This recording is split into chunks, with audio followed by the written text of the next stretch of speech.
is our president for everything.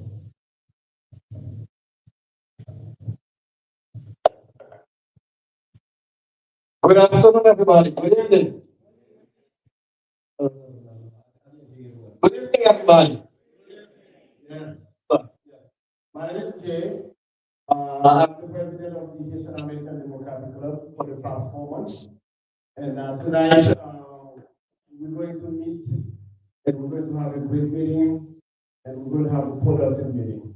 Before we do that, I would like to invite Madam Binti, Madeleine, well, is here. She's not here. Ms. Mackenzie, would you please do the pledge of allegiance for us?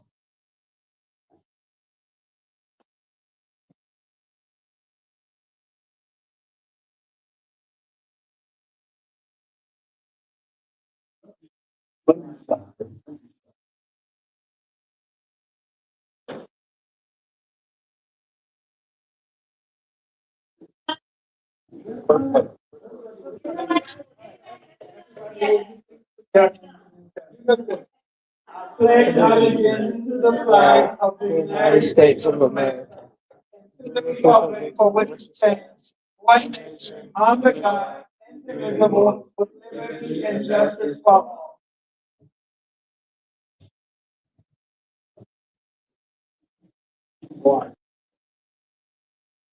I would like to acknowledge the elected officials. I know you are the centerpiece of the night, but just identify yourself. I'm going to call your name and you can identify yourself. Senator Bawashek.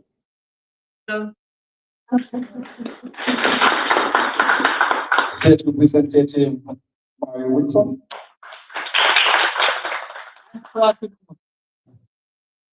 Mr. Mayor of North Lauderdale, Sam Samojele. And I know the office of Congresswoman Sheila Shepherd is back committee is here. So we'd like to acknowledge Eddie Thornton. Soon we're going to be joined hopefully by Vice Mayor of Causeway, Nancy Metier Bowen. Is there any unelected officials in this room that I did not acknowledge? Any club presidents? For the Democratic I caucus, right there. Thank you. Really thank you. Okay. For the HADC board, I have Mr. William. Okay. We have the treasurer, Mr. Olivier. And Ms. Martin was here. She said she's going to come back soon. And Mr. VP, he introduced me. Thank you. And Mr. Claude Nicola. And tonight was impossible because of their hard work. It was very hard to get the pastors here, to make the calls, and to get this meeting going. Please put your hands together for them.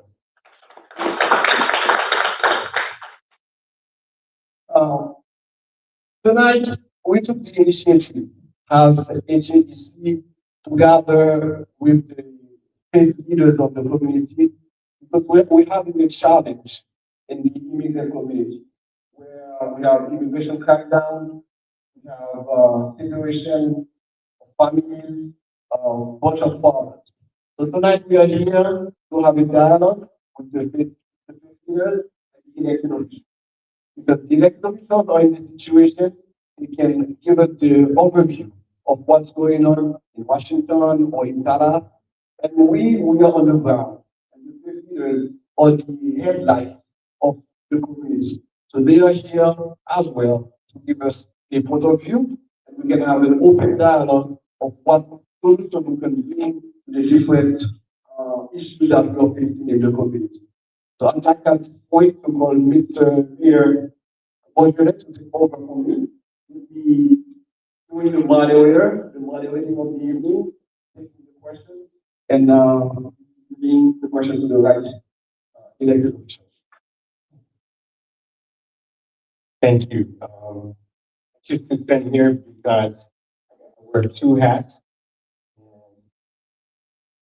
I'm after here, but doesn't matter. Um, privilege, and thank to God first for keeping us alive, so we'll be able to be here tonight. And we're nothing.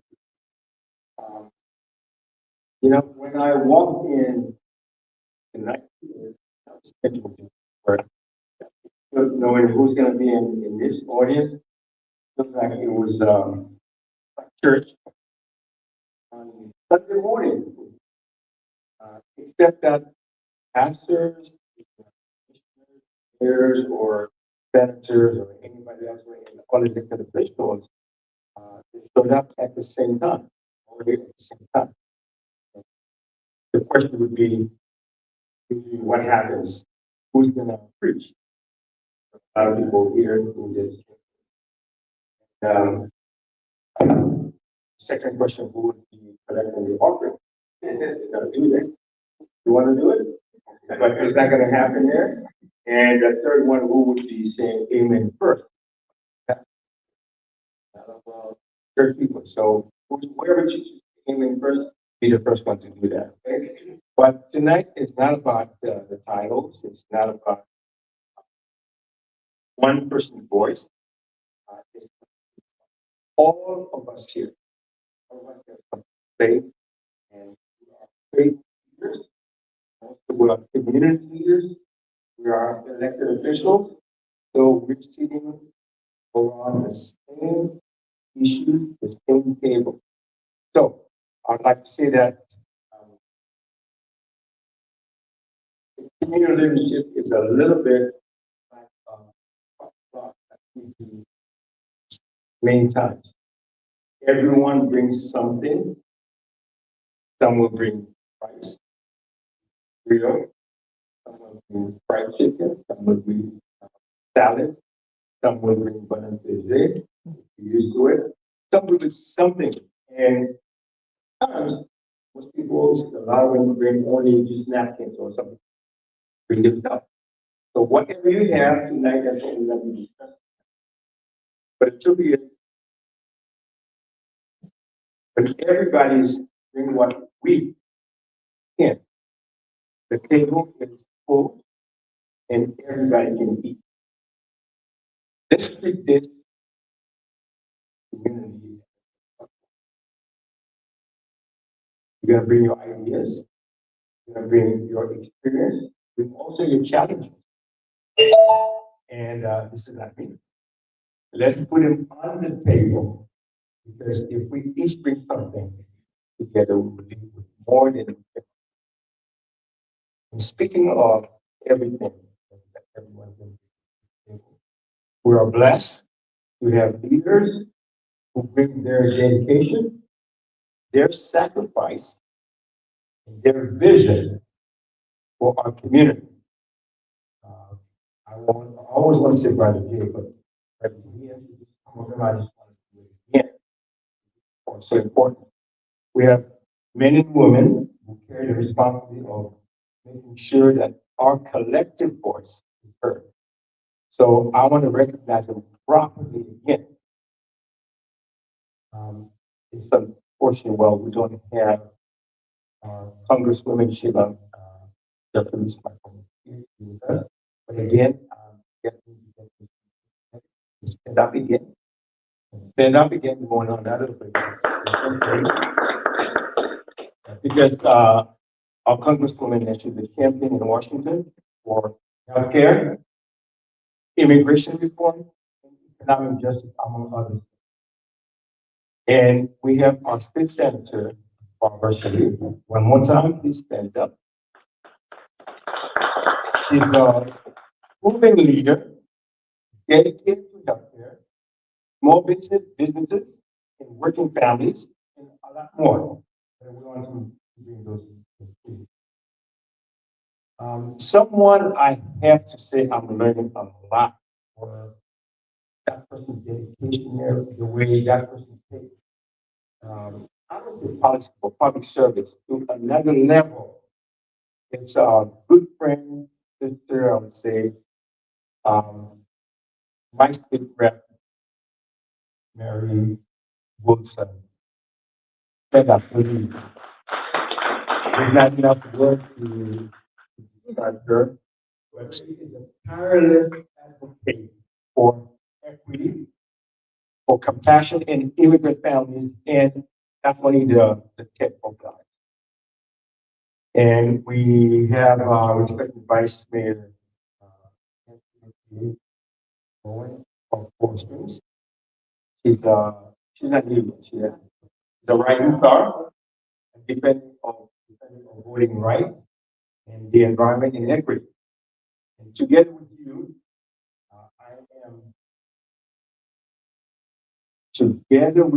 I am Mayor Samuel Morgan for the city of Lauderdale. I'm honored to serve this community with vision, compassion, and faith. So every as we go, every elected officials will have 2 minutes there to speak. And but before they do, I will take my first 2, 3 minutes. And, as mayor of the city of North Lauderdale, or a governor, I will say that, I carry two callings, one as a faith leader and one as a public servant. And they both are rooted in the same truth, which is leadership and service. My vision for supporting the Haitian community, Haitian American faith communities, is built on a simple conviction that every cent or every penny, from the first penny to the last $1 million spent in our city, it comes from the public, from the residents, from the people. So that means that their voice matters. Every voice matters. And the responsibility as citizens doesn't end, saying that for those who are not elected officials. Your responsibility as citizens doesn't end at the polls with your vote. In fact, this is just a starting point. The rest is about being engaged, showing up, asking questions, and supporting your representatives as we do the work that you elected us to do.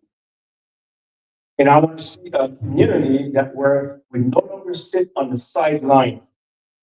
And Madam Representative, or City Rep always mentioned that. I want to take that.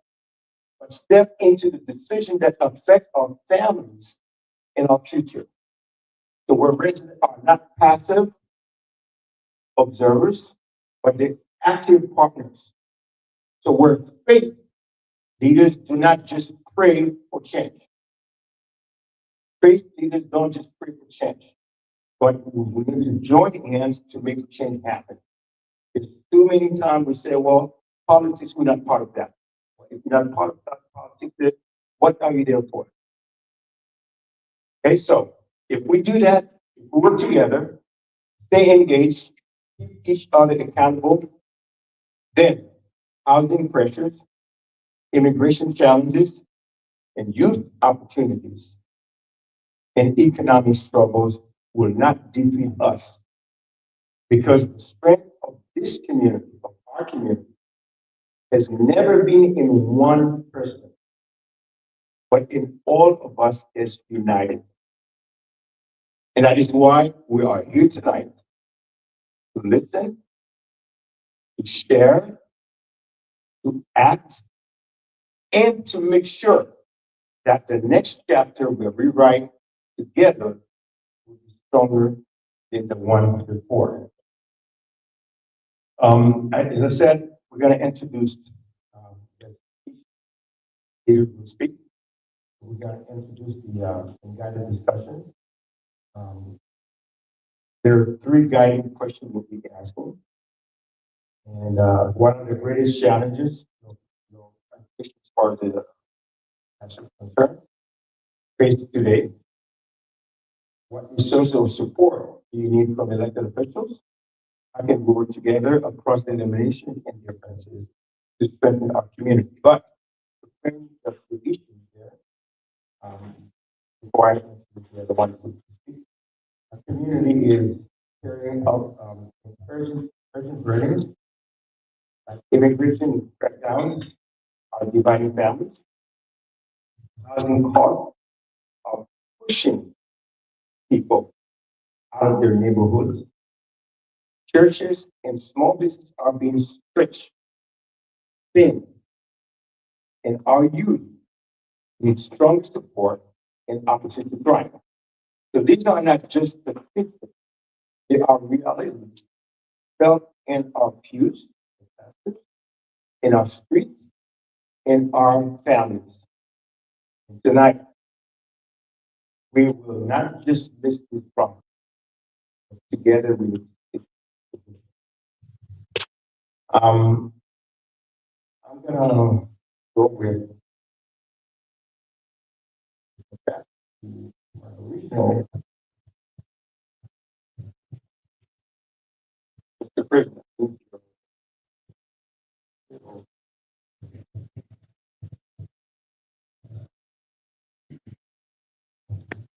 Okay, so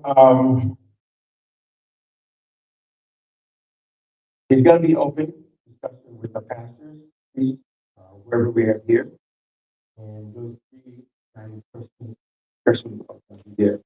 But let me ask the President first. I need permission to do this discussion. Would you like each elected officials to take their 3 minutes first, or how you want to do it? Want to do it first? Okay, now let me start with who's ready? Okay, since Congresswoman is not here, and I always took my minutes there.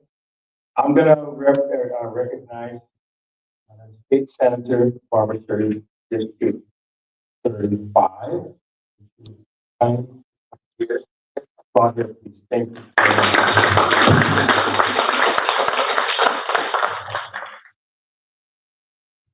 Good evening, everybody. I'm State Senator Dr. Barbara Sharif, and I represent District 35. And District 35 is the southern part of Broward County. I have a portion of Hollywood, Miramar. I have all of Pembroke Pines, Weston, Southwest Ranches, Davie, Cooper City, and a portion of Sunrise. I share a district with my great friend, State Rep. Marie Woodson. A little bit about myself. I am a doctor of nursing practice. I'm 34 years in this profession. I have a private medical practice in Davie, and my spare time, I guess I'm a big senator. I'm a mom, vice versa. Yeah, I guess. I'm a mom of three girls, ages 27, 24, and 18. As of August 22nd, I was officially an empty nester. And, loving it. No. You know, Rep. Woodson, I've already had this discussion, they can't come back for a while. My kids come all the time, but I am enjoying, the time to dedicate to my community. We are getting ready to start our new session now, and, I filed about 10 bills already that have bill numbers, and we got a few more coming.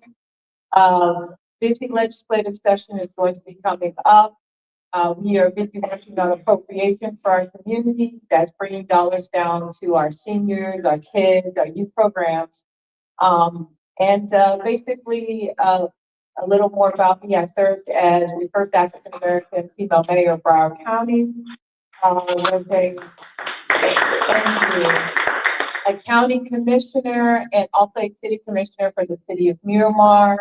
And I think my big focus here in this session is on healthcare, improving the quality, access to care, as well as some issues with our water quality and affordable housing. I think affordable housing is going to be where it's at because our kids and our families are hurting and they really need some relief. Had three big issues that we've been talking about lately, and that is property tax reform, property insurance issues, and of course, affordable housing. So with that, that's my introduction. I'm looking forward to answering any questions that you have and, get back to our team host. Thank you. Actually, there's no question, not one question. Let's take one question, please. Questions here. He's not gonna charge you for the question. I guarantee you that. Are you gonna charge him? Okay, any questions? Thank you for the, my name is Susie John. The question that I have for you, you mentioned about the affordable housing. And what capacity or what study are you focusing for now? Is that we have a lot of families that even the with kids, we have a lot of families actually speaking the farm and water party was the community. Family is, the private schools actually done well. Thanks for the question. Will I repeat this? Please, everybody have a question. More than 1 minute, please. Work with me, I will work with you because we have to get the protocol going. In reference to affordable housing, what we at the state have been doing is supporting the local government and making sure that projects which are public-private partnerships are getting off the ground. We know that there's not a lot of vacant land here in the state of Florida, and at this point in time, we are going up in terms of building affordable housing. That being said, we have a lot of communities that are blighted and that there's development going on in those communities to change those neighborhoods and to improve them, but also to create affordable housing for our young people. We have a lot of young adults that are leaving. So the state is supporting the cities and the counties. And for example, in our tax package, we supported a public-private partnership between cities as well as developers so that they can build up to 70 affordable housing units at a time and get credits back on that for doing that in our community. Affordability is something that Florida has fought with for a very long time, and the state is giving dollars to the cities as well as the counties to make sure that that happens. And the other thing that we have to talk about when we talk about in terms of affordability is property tax. And property taxes is going to be something that I'm sure we're going to talk about this session. I know that the House has already called a special committee for property tax analysis. We haven't called one yet in the Senate. And so I'm so sure that we'll probably have a special session on that. But I think that people are saying that our property insurance, property taxes are making living here unaffordable. And so our job is to, if you have rental space, you have a rental property that the city wants to develop, we are supporting that public-private partnership. And what that looks like is 99-year leases on land that are just sitting there, things that are blighted. We are allowing the city and the developer to come together to put something that makes sense on there for people. Yes. So how we, for one thing, that's what we Medicaid, Medicare as well. As far as they are funding things, but here, they're canceling in network facilities. And definitely. You know what I'm saying? So pricing. So, first of all, on the state side, we take care of Medicaid. So we really don't have much to do with Medicare because that's going to be the federal program. But for the state, what we're doing is we're funding the Medicaid program. We're funding the Medicaid managed care program. Now, straight Medicaid and Medicaid managed care are two different things. Just like you have the Blue Cross Blue Shield, the private pay, and then you have the Medicaid program under managed care. We take care of the managed care side, so we're not necessarily going to be able to do anything about that cost of insurance for Blue Cross and Blue Shield on the PPO or HMO side on the regular standard plan. Where we come into play is through Medicaid managed care. So like things like Sunshine, Humana, Aetna, CMS, CCP, the Memorial Health Network, the Oscar Insurance, those things that are all under the umbrella of the managed care program. What we're doing is we're funding additional dollars toward outpatient services like ALS, long-term care facilities. We did do an increase last year for some of the home health care programs, therapy services. And this year, what we're taking a look at is making sure that under the Medicaid program and under the Medicaid managed care program, that there are enough providers to make sure that they are servicing Medicaid recipients. I actually have a bill that mandates and requires that all managed care networks under the Medicaid plan have at least 50% of the providers that can provide after hours, holidays, weekend care to Medicaid recipients. And that's going to help with the access to care issues in our Black and brown communities as well. Thank you very much. Got one more question there? Yes, so, is it a situation that they want to deal in the city? Why not out of the way? And, you know, you talk about building some projects. Some project out. The projects are occurring all throughout the state, whether it's east or west in Broward, east and west, they're occurring all over. For example, we have projects on Hollywood, on Young Circle redevelopment. We've got a project out west in Pembroke Pines. We got projects out west in Miramar. So anytime the city, finds vacant land or find land that they think they can put affordable housing on, they apply and they get federal affordable housing credits as well as Florida credit for that. And so the projects are everywhere.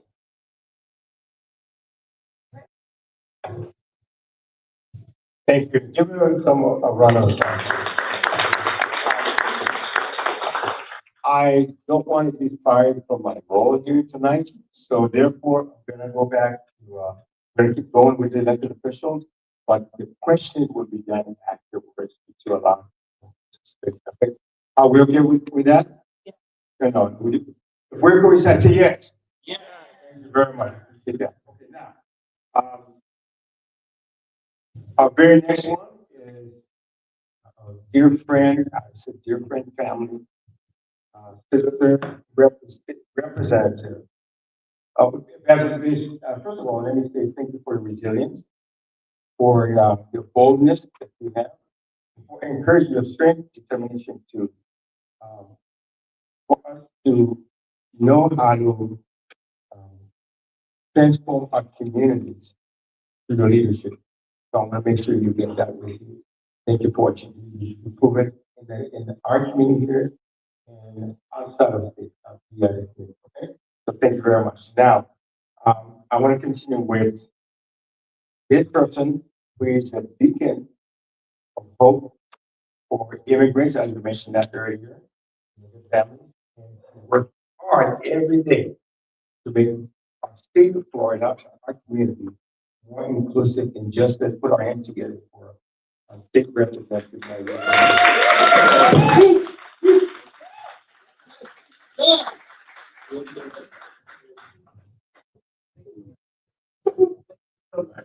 Thank you. Good afternoon, everyone. Bonsoir tout le monde. Comment stop that out of respect for my dear friend, Dr. Barbara Sue. So I'll start with Creole. First, before I get started, let me start by saying thank you, Mr. Mayor. You spoke about myself, Dr. Sharif, Congresswoman Sheila Sheffield McCormick, and also my dear sister, Vice Mayor Nancy Mateo, who just walked in there. They're gonna give you a proper acknowledgement. But you forgot to say that you are one of the ones that I truly respect. In the sense, this man, what you see is what you get. What you see is what you get. Not only the stellar elected officials, but also he's a man of God. And I'm here with my husband to prove that. This is someone my husband admires. Every time we had a conversation, he goes home and talk about how great you are, how good of a person you are. And I know that. You are giving so much to your community, the North Lattimer community, and beyond. So I'm grateful for you as a brother, as a mayor, but most of all, as a man of God. So thank you for all that you're doing. And it's understated, but I want the Haitian community to know that tonight. And not the Haitian community, everyone should hear. And to my dear friend, Dr. Barbara Sharif, I know the work that we have done, and I want you all to know you all have a fighter in Dr. Barbara Sharif, Senator Sharif. This is the first year in Tallahassee, and I'm telling you, I've worked with her, we have worked together, and you have an advocate. You have someone who really cares about their community, and I thank you for being such a great colleague in the work that we just did during this past session. It was 9 p.m. and we both were still in Tallahassee at the Capitol working to make sure we bring the bacon back home. So thank you for that. Before I introduce myself, for those of you who do not know me, I want to acknowledge one sister that I have, a new intellectual, so they're gonna get you, my dear little sister, that are my friend. But this is someone who is always there in all communities, whether Haitian, Black, white, African American, she's there. And she used to work with me in Miami this time. She's my late sister. She's my former vice president, Dr. Catherine Menace, who is in the back. So stand up to the acknowledgement. Stand up because you have our back, and I know you have mine. And I'm grateful and thankful. It's not only we have Haitian sisters, but we have all sisters. Because as a Black people, we all came from the motherland, Africa, and they dropped some here, some in Haiti, some in Jamaica, some in the Bahamas, but we all are one. So thank you for being here. And I know you travel all the way from Myanmar to come here. All right. My name is Marie Woodson, right? If I did acknowledge everybody, don't take it. And I have my brother here, my brother, you know that. I don't even need to acknowledge, you know that. This is my two brothers who is there with me out there in the fight. So thank you, Pastor Cody. Thank you. And to Mr. President, thank you for the work that you are doing, Jake. Doing a fantastic job. You just took over 4 months ago, and you are really taking it to the next level. So thank you so much. All right. My name is Marie Woodson, and I'm the state representative for House District 105, which is part of Hollywood, Pembroke Pines, Miramar, Allendale, West Park, and Pembroke Park. I share some of my district with Senator Dr. Barbara Sue. First of all, I got elected in 2020 as the first Haitian American in Broward County to serve in the state legislature. I say thank you, but I do not want to be the last. I don't want to be the last. I don't want to close the door behind you. And this is why I believe in mentoring. I believe in creating a space for others to belong. That is extremely important for all of us who are serving in office. We have to create a platform for others to be there. So I got elected in 2020. I went to Tallahassee. This is my 5th year in Tallahassee, which is my third term. We only serve 2 years term. Oh God, I better stop. I forgot to introduce my own husband who is here with me tonight. I want to make sure that I can go back home. Actually, he doesn't care about that. He doesn't even like about, but I, I should tell him right here. But he knows I have to have my back. Thank you for being here. Mr. Woodson. Thank you. So actually, he's my greatest supporter. He didn't even have to say it. And also, I'm here also, of course, my husband. I have my legislative aide, Nathan, who is here with me. Nathan, wave your hands so they can see me. And I want to give a shout out to all the aides because believe me, they are there with us in Tallahassee. They are the backbone of what we do, right, Dr. Sharif? So it's three of them here, you and two of Dr. Sharif as well. So thank you all of you for being here. Go back to what I was saying because I could not forget my husband, okay? Um, so I've been in Tallahassee for about 5 months now, 5 years now. during those 5 years, I have to say, and you know it's not easy, I've been able to pass 16 bills so far. And all 16 were signed by the government. Some of them were amended into other bills. About four of them were amended, and all the rest of them were standalone bills. And as an immigrant community, I have to tell you, one of the last bills that I passed during this climate that is so anti-immigrant.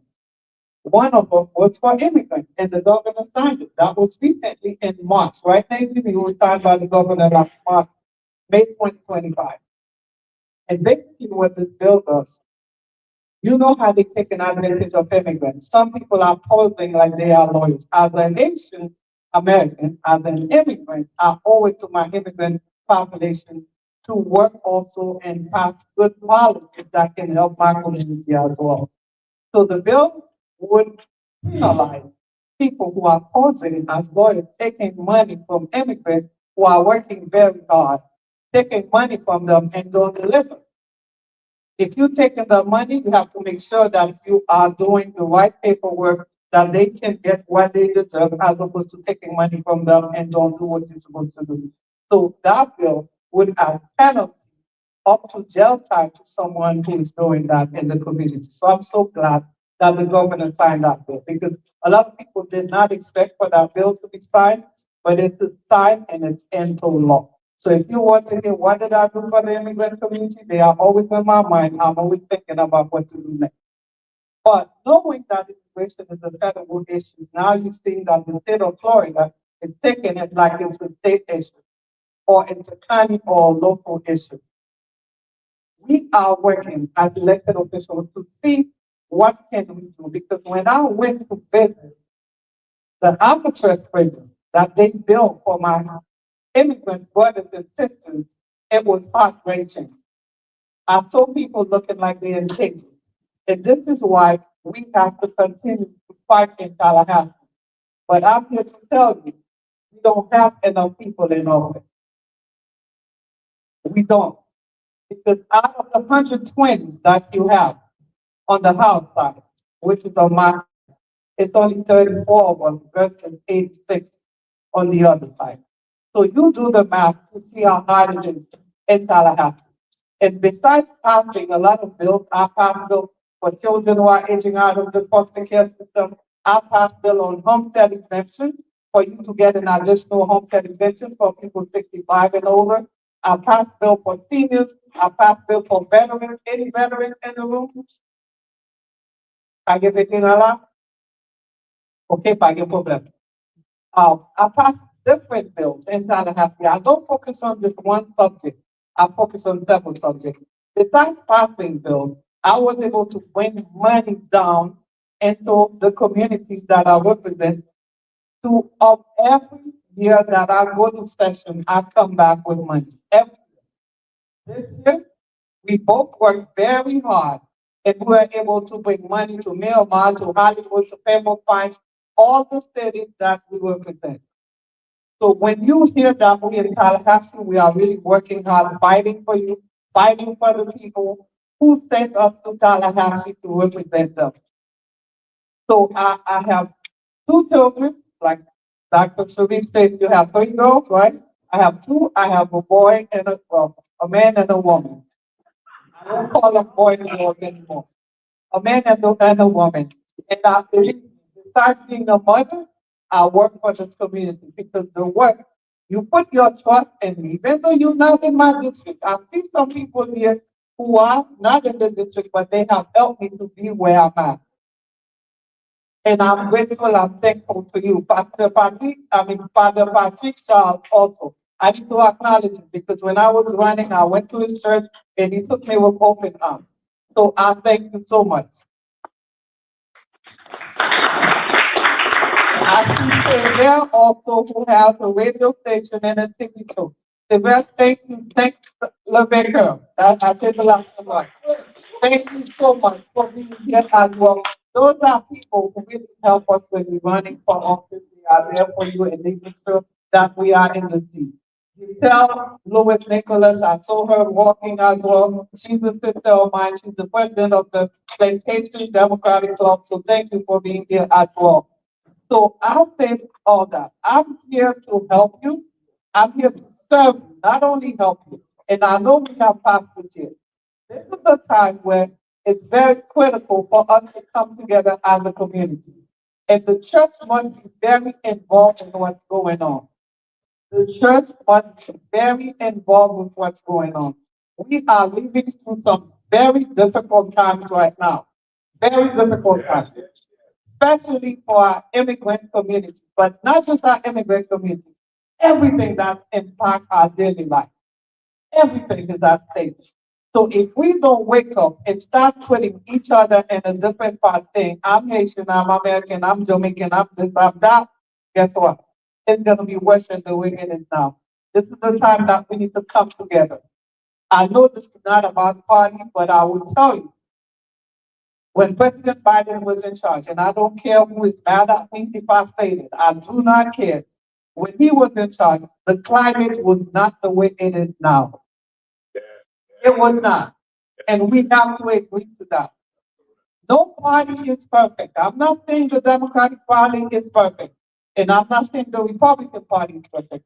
But I'm saying for you to open your eyes and see what's going on and see what you need to do as a people in order for us not to leave this world worse than the way it is for our children and our children's children.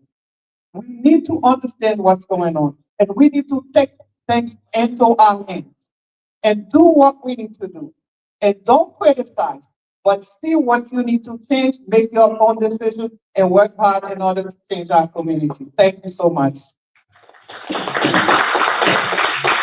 Thank you. Thank you. No, no, we will have a question later on. I'm with any questions that you have. Just ask. See that? Any question? Any question. I don't care All what. right. Thank you very much. Before I move on to our next elected official, let me take this opportunity. She's not an elected official. We all know that. But she carries the voice of elected officials, the community. And I would like just to briefly introduce her, say who she is. Um, she's missed everywhere, everywhere. Because she also belongs to the Asian Caribbean Exchange. And her name is Miss Winnie. Right here, stand up to the see you because you're doing something. I had to do that because it's so important. Everybody's important, but it's very important to do that. I'm going back to this, and before we do that, let me just say hi to former mayor, once mayor, always mayor, mayor in I was going to say on that title, but Gail Holman, right there, stand up so you can see you. Later on, probably. Okay, but thank you very much. And now, this time we introduce her, if I named it before earlier, but there's a rising star in the public service. You mentioned that. She's also a fierce defender of voting rights, the environment, and equity.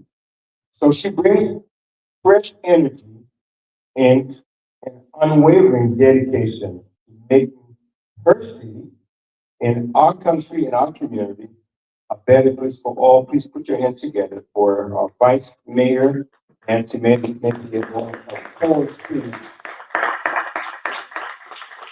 Thank you very much for what you do.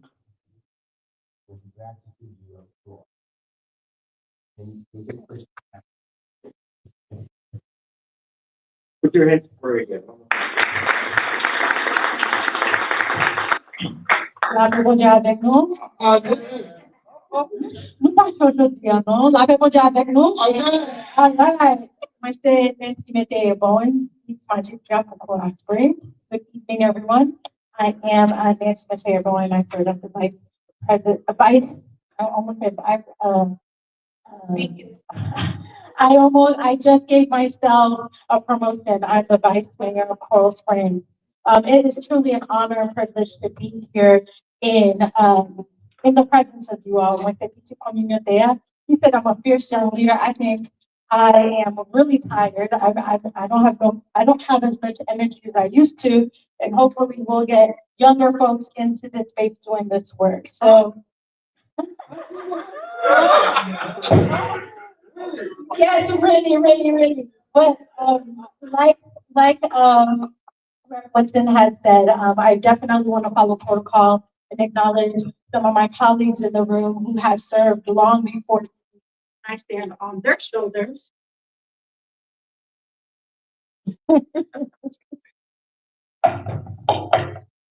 Appreciate it. Thank you. Stand on their shoulders. Really want to go ahead and acknowledge Senator Barbara Sharif for all the great work that you've been doing and continue to do on behalf of me. Representative Marie Woodson, my big sister, an amazing mentor and continues to do great work. And our former mayor, Commissioner Dale Holness, who was one of the first people I had a conversation with when I decided to run for mayor of Coral Springs in 2019. And so with that being said, I want to make sure that I acknowledge them in the room. So Coral Springs is doing some amazing work, and I know we have some guiding questions, framing questions here, but I really want to talk to how I've been able to really amplify the needs of the Haitian community in Coral Springs. First and foremost, representation matters, right? I was the first Haitian American to be elected in 2020 in the city of Coral Springs. And it's first Black woman, and I don't take that accolade or recognition lightly. And with that being said, I make sure that I carry my ancestors with me into the room and make sure that they empower me to make the best decisions. And so, with that being said, as I became elected in the city of Coral Springs, we acknowledge Haitian Heritage Month for the very first time. We have Haitian American programming, and for in the last 21 years, we had something called the International Dinner Dance. And the first time ever, we were able to celebrate Haiti as the country of celebration. So I'm super very proud of that. And I say that because with all the xenophobic comments and rhetoric about the country, we have to share the beautiful things about Haiti, right? And that is super important through representation, sharing our culture, and making sure that individuals understand that whatever this current president may say about us, we know where we come from, we know our history, and we know how great and vibrant our culture is. And so, with that being said, great segue, immigration crackdown. We have not done anything in regards to, we want to ensure that our city remains a welcoming and diverse a city. So we have done what we believe is in the benefits of our residents and making sure that they feel that they can come and get whatever services they need with or without being documented or undocumented. And so under my leadership, we were able to provide community IDs. And so for those who understand what community IDs are, who don't understand what community IDs are, it is a way for you to identify yourself and not need a driver's license. Unfortunately, we've been preempted from carrying on that program because of our state legislature, but that is one initiative I'm very, no?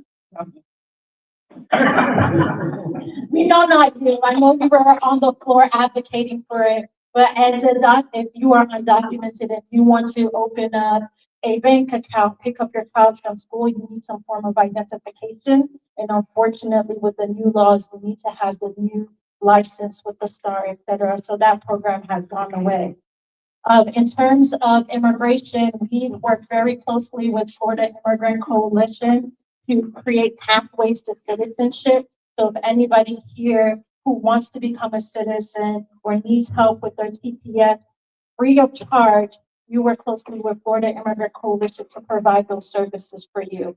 Affordable housing, which is one of my favorite initiatives, we have a neighborhood coordination team where they assist through our CBDG dollars. We're able to provide assistance to our seniors with Meals on Wheels.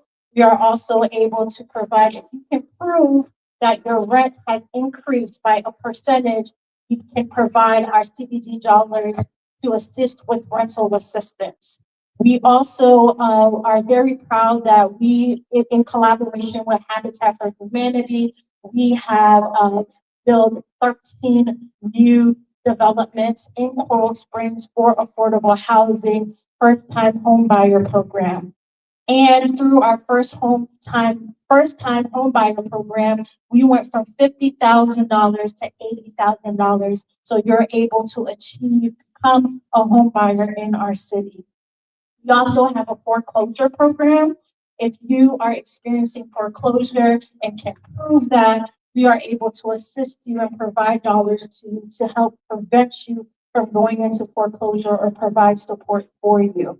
I do also do attorney or legal support services. I work closely with our library and we offer clinics if you are going through a divorce, if you're having issues with your landlord, etc.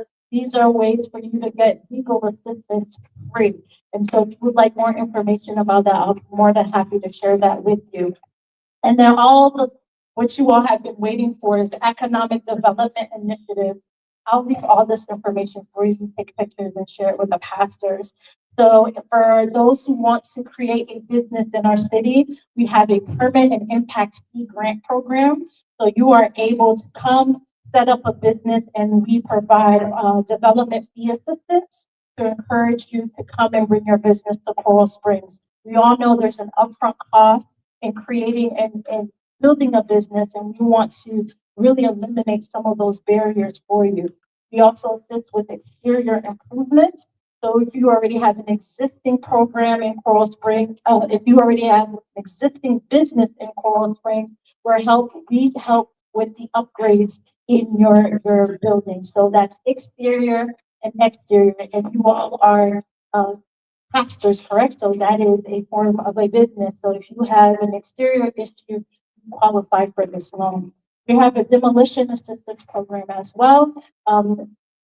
Folks may not know this, but infrastructure is very, very expensive, especially with the tariff, getting materials, etc. And we assist with demolition costs as well and beautification. So that's part of our economic development. And we're going to start after our budget season, assist individuals with rental assistance with our businesses. So if you have a business and need assistance with your rent, we assist with that as well. We also are seeing a rising concern around homelessness. We have a dedicated person who can assist with homelessness and help you find shelter and or housing in Broward County. That's with Officer Marla Ferry. So I'll leave her contact information here with you. She has done incredible work with individuals, especially the teachers and first responders who are working everyday people but can't afford to live in our county, and she's able to find housing for you. We also have, I mentioned our Meals on Wheels. We don't want our seniors to go hungry. We provide meals for our residents as well. We also have our special needs and inclusions program. A lot of us don't know how to really address mental health in our community. And so we have programming and can assist you with finding assistance to address the mental illness, whether with a family member or relative, we will be able to help guide you in that aspect.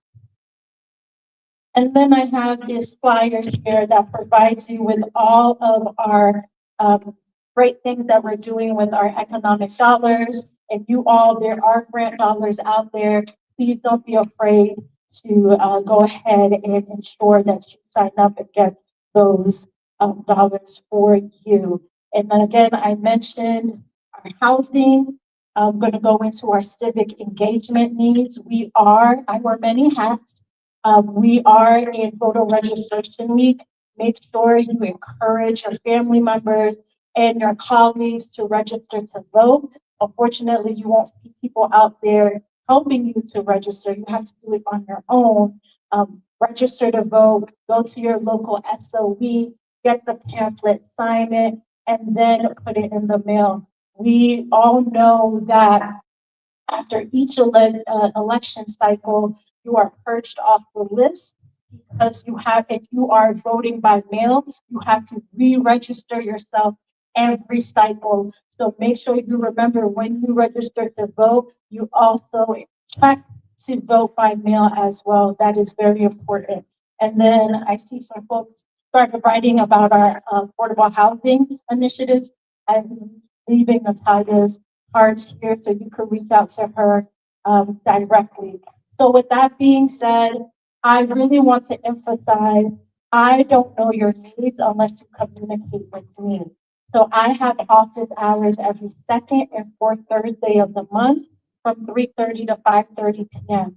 This is a time for you to come visit with me, speak with me, and share your concerns. I'm not supposed to say this, but a lot of people reach out to me from other parts of the city. If I, from other parts of the county, if I'm able to assist you, I will, or direct you to other colleagues in those cities to provide you the services that you need. Unfortunately, I can't lower your property taxes. I can't make your taxes go away. I am only 28% of your taxes. You have to go to Broward County or the school board to advocate for them to lower your taxes. So a lot of the times people call me and say, hey, why is my tax so high? I don't have 100, I don't take 100% of your taxes. I only take 28%. The city of Coral Springs take 28%. And as an elected official, I don't get discount. I pay the same taxes as you do. So I've heard that before. So we don't get any special kudos for our taxes and et cetera. So again, I want to emphasize, if you do have an issue, feel free to reach out to me. My contact information is 954-254-8880. It's 954-254-8880. My best form of communication is text message. And if as of late, I've been hearing a lot of individuals need opportunities for work. There is a connection that I have at Career Source that has been able to navigate people to certain jobs and job fairs. So if you are in need of work, I'm able to help navigate those avenues for you. And so with that being said, Mr. President, that concludes my presentation. Thank you, Madam Vice Mayor. Thank you. Two of my three questions at the beginning. I don't know if anybody remembers all the three questions I did ask, because I have money to give away. You have a three questions I did ask. I said, we're waiting for it. Nobody remembers. I took my $50 myself. The first question was, I said, when I walked in, I feel like I was in church. We have pastors, mayors, we have commissioners, we have everybody here. So the second question was, I said, who's going to preach? So that answer was, and that question was answered because right there, here. The second question was, who's going to say amen first? The second vice president here, or was the first to say amen. Now, the third question remains, who is going to pass the offering plate? So I don't know who's going to do that because we have, the room is full of people now. It's the right time we need a volunteer to go and pass the plate so we can collect, but we're not going to do that. At the way outside, we will collect something first. So be ready. I'm just kidding. Okay, just kidding. But before that, just before that, he was not part of the, I would say, those who are going to speak, but we have to recognize him. He's done a lot. So if he's done a lot, we don't even allow time for him. We're going to give you half a second, multiply by 2 minutes. Not a lot, not a lot. To be introduced, because you have so much in the community. Want to recognize. Put your hands for mayor, or I was informed, but mayor, once mayor, always mayor, Mayor Dillon. Thank you very much. Thank you very much. And I'm told not to let you go. Bonsoir, tout le monde. Merci à pile, magistrat. Good afternoon to all of you. Thanks for allowing me a couple of minutes here. Certainly, I'm at an elected office now, but I'm still a public servant. I still serve people. Many of you know that I continue to provide information and updates on what's going on, where there are opportunities for help for people within our community, continue to support our voter registration efforts that I started when I was in office, and that continues today with Click for the New Immigrant Coalition. The ID program was a really powerful and successful program that I got Broward County to sponsor first and fund that Vice Mayor Medea Bowen talked about. We lost that because the Republican administration thought we shouldn't have that in the state of Florida, which is very wrong. I can tell you there's many banks relying on that document to ensure that people in the community benefited from it. And it didn't just benefit immigrants. That's the really adverse thing that happened to American citizens. Those who were homeless, those who were coming out of our jails and our prisons could benefit from that. There's still a lot of work to do, but this is a Democratic club. Is this a Democratic club? Yes. Is this a Democratic club? Yes. We've got to continue to fight. The fight must go on. We can't stop here. We can't allow the Republicans to continue to take away our rights, to discriminate against our people. We must recognize that organizations like this that I'm a member of for many, many years, a great supporter of, continues to build and strengthen our community. Certainly our churches. Many of you pastors know. I've been in many of your congregations, brought you information and resources continuously. Even though I'm out of office, I'm still doing that. Not as much as I was before, but I still continue to do that. We almost work together as a community. Yes, I wasn't born in Haiti, but I'm Jamaican. Things that got my good friend John Steve calling for me, and I'm here for you, always will be, whatever you need, Mr. President. Put your hands together for Mr. President. Ladies and gentlemen, this is the best part of the evening. That's the one I was looking for. That's the one. That's the time that we plan this meeting. This is the time for the pastors to set up, advocates for your faith, advocate for your church, advocate for your community. Pastors in this room, there are many criticisms of you, but however, there are many good things you are doing that nobody knows that you are doing. You spend your own hard-earned money to support your congregation. You work every day to make it work in the community. Lots of people don't know the hard work that you are doing. Tonight, I recognize you. I see you, and I know you're working hard, and I applaud you for that.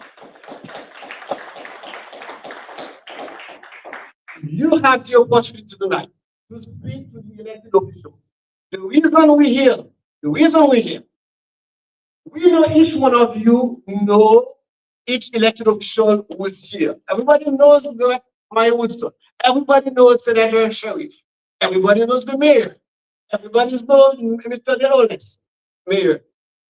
But what about if we try to put our heads together? What about if we try to group ourselves together in one voice? Say to them, we want a mega church in Broward. What about if we say something like that? What about if we put our heads together? We say we would like to see help for the Haitian community with great writing.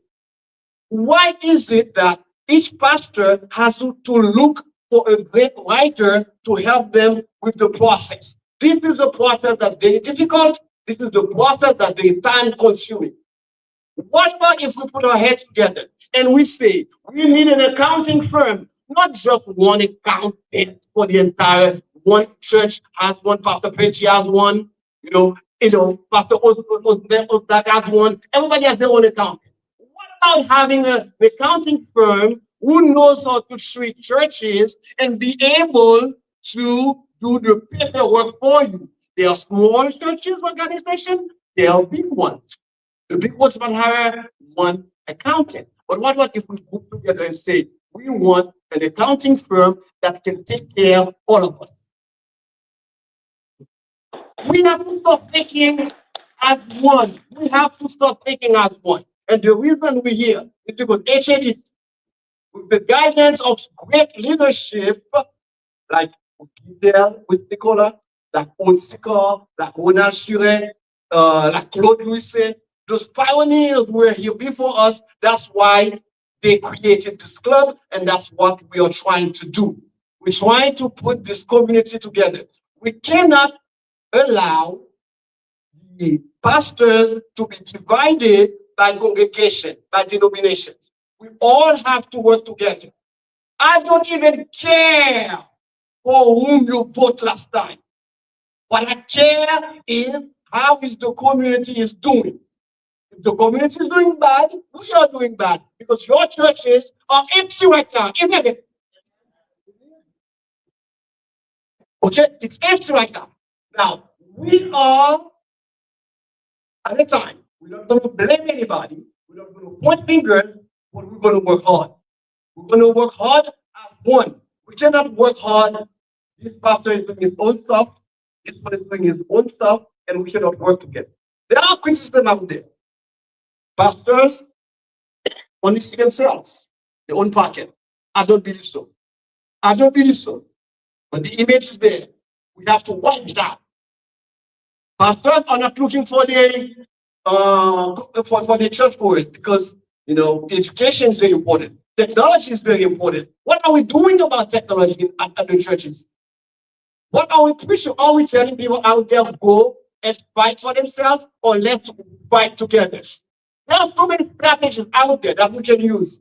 How many of you knows that you can work with your leader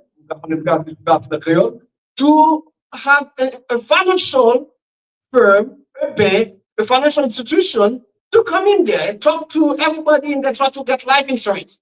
How many of you think if one servant in your at your church passed away, that he or she doesn't have the money for the funeral, that you can do it? Why not having insurance policies that the servants at your church, at your congregation, at time of passing, can pay for their own funerals, but also contribute to the church? How do you think the mega churches are making it out there? You think they all are millionaires? They all are making it? No, it's because there is a plan. We're not putting a plan together. So tonight, I would like to hear what your plan is. How you're going to work with elected officials to help you get that plan together. We're not in the business of hanging our heads out. Please give me, please give me. What are you going to do for yourself? What are you going to do to build your congregation and make it a mega church in Brown? Thank you.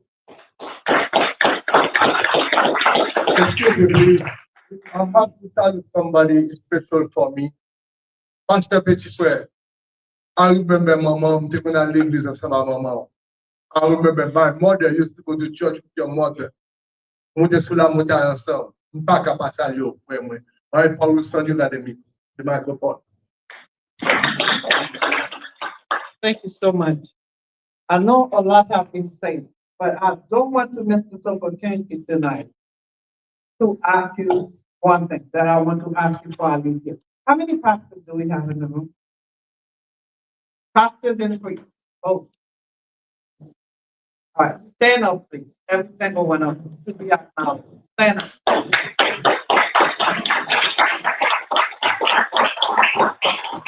Do you see how many pastors and priests we have in the room?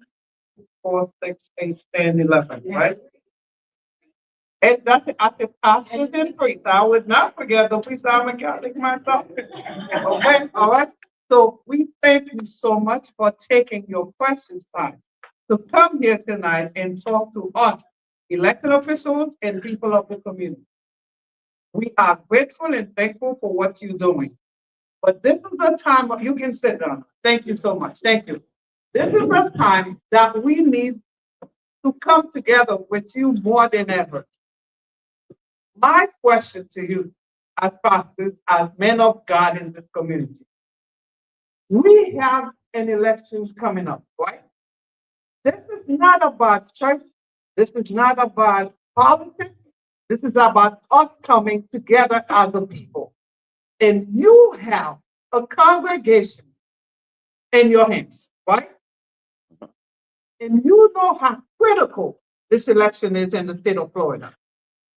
Not only you have the governor's race coming up, you have some other races as well. You have the AG, Attorney General. You have all those important races coming up.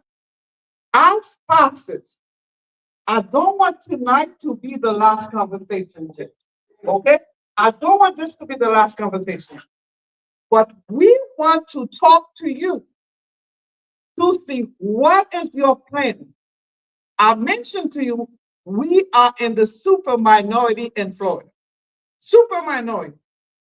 In order for us to do something to help you, you have to help us as well. It takes both sides to make things happen. So I would like me, Dr. Sharif, Vice Mayor Vice Mayor Matea Bowen, Mayor Boyce, we would like to have a conversation with you to sit down and talk and strategize. Because you know what I keep hearing, and it's disgustful when I hear people saying that. I have people coming to me and say, oh, the pastors are selling out to the other side. And I have to tell them, no, you don't have any proof. Why are you saying that? They saying sometimes the other side come to the pastors and the pastors are selling out, they're giving money. I don't believe it. But that's what some people are saying. So I would like for us to sit down as a group and discuss what are we going to do together in order for our state to be better. Because as a church, we should be able to work together with you, just like you mentioned, whether it's a mega church, and I know some of you might not want a mega church, you want to keep your own church, but in order for you to keep your own church, you have to be able to survive. Because some of the community members don't have the money to donate, just like they donate a percentage of their income to the churches. And you can't survive. But we need to realize what's going on and come up with a plan. Right, Gita? Come up with a plan as pastors who have the most members in your churches to see what we're going to do. And if we have to bring some of those candidates, the governors, the people who are running for governor, because you don't wait until after it happens and make your demand. You have to make it now, and they have to work together with you. So let's just be just the beginning of the conversation, because I'm tired of working and put people in office and then they don't deliver for us as a community. I'm tired. I don't know if you're tired, but I'm so I'm thinking, let's sit down. And it's already late because the election is in 2026. That's tomorrow. That's not today, that's tomorrow. So let's take this conversation further. Let's work together, because once we divide it, nothing's going to happen. But together, we can make it happen for us and for our people. Thank you.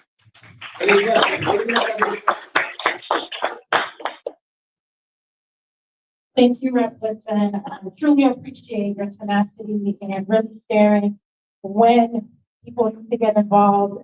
As Rep. Woodson mentioned, elections are happening already.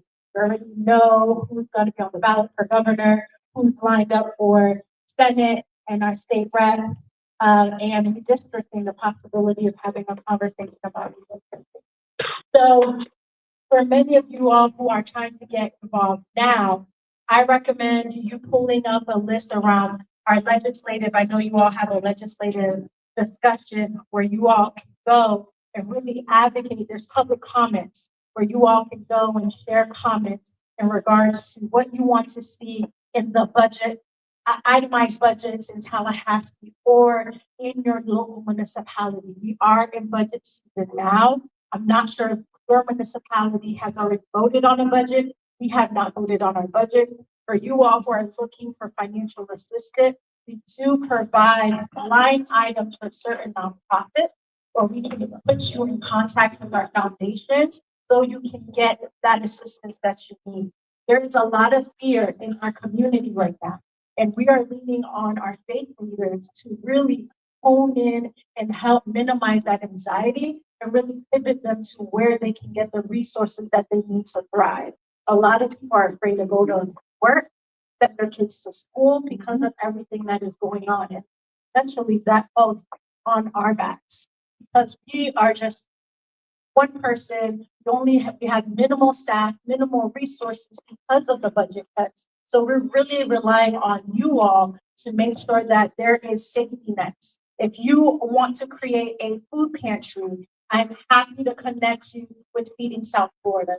If you want to do a resume prep and et cetera, I'm happy to connect you to those organizations that are doing that for free. What we need to understand as a community is that right now we can't lean on government. We have to lean on ourselves. We have to become sustainable because at the end of the day, we can be discarded like that. And we're seeing that now. So really, as we're having these conversations and you want to be very serious, please start talking to your congregations about what your demands look like. Is it jobs? Is it opportunities to sit on boards? Is it being able to have FaceTime with FDOT because your roads are not what it needs to be? Is it that you want your child to be in a particular vocational program? These are what we need to start talking about as a community because we are really behind the mark at this point. Thank you. All right, thank you. All right. Got a privilege here again. I mentioned it earlier, but I want to say hi to everybody here. I think we're gonna have your time. We're gonna provide it right now. But let me say that, okay. Too often when we meet, too often, and it's a lot of time when we meet, we sit in the chair of the problem. We'll talk about but sometimes we've been moved to the chair of the blame. Pointing fingers at who didn't do. But tonight, I invite us to sit only in the chair of the solution. And that is the seats that will change the life. I framed the two issues earlier, and it's been a moment for the pastor, everyone, the church leaders to ask questions. Let me reframe it again. It's word not there. As many speakers spoke about that earlier, we are in a time of urgency. Urgency. We've never seen that before. Distance helps are being cut up.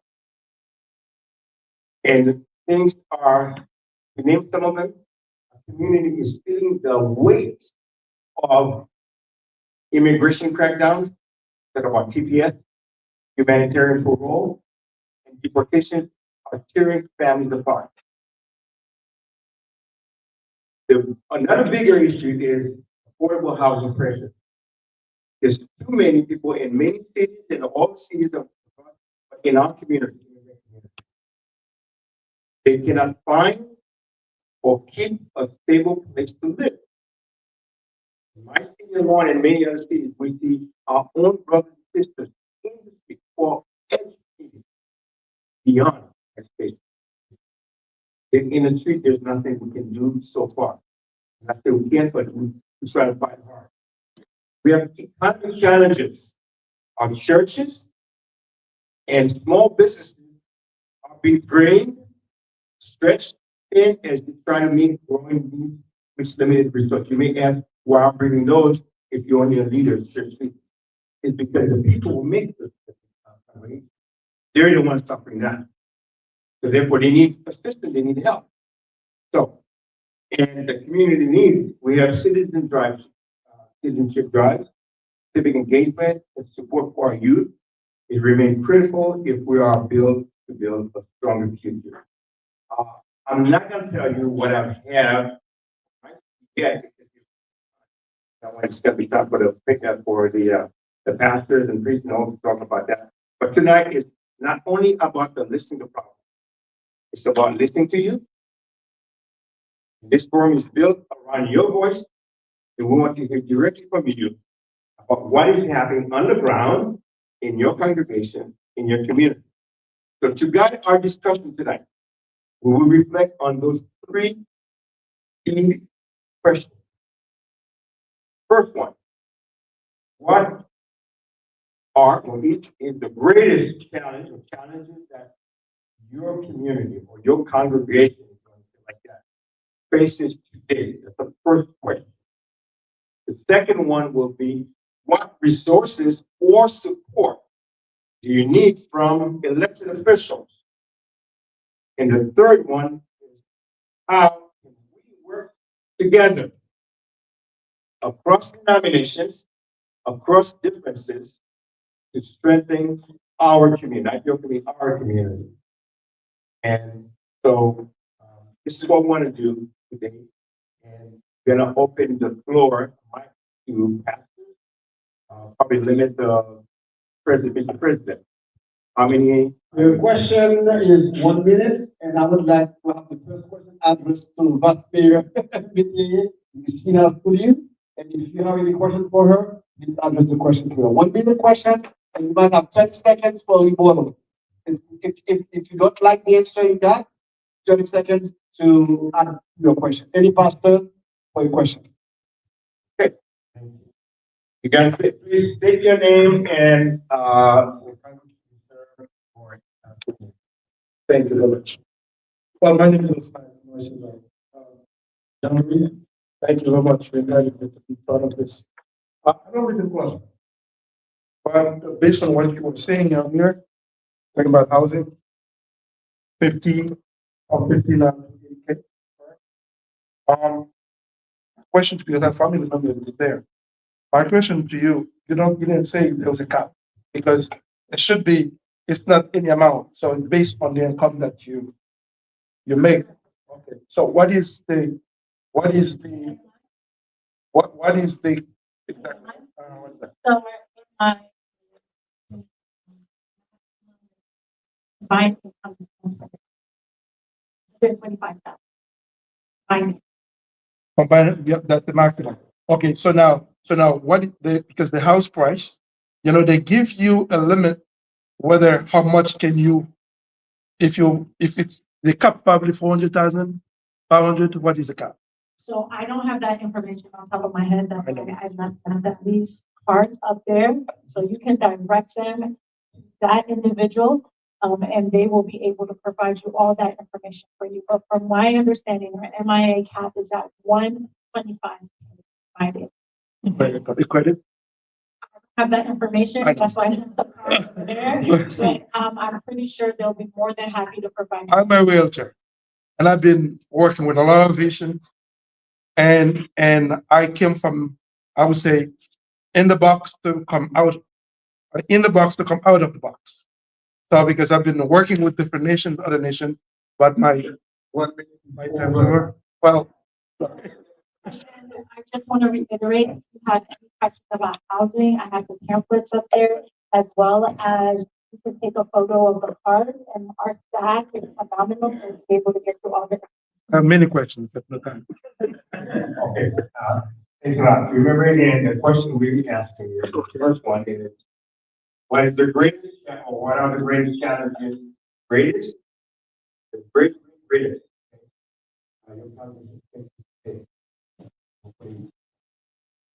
Next.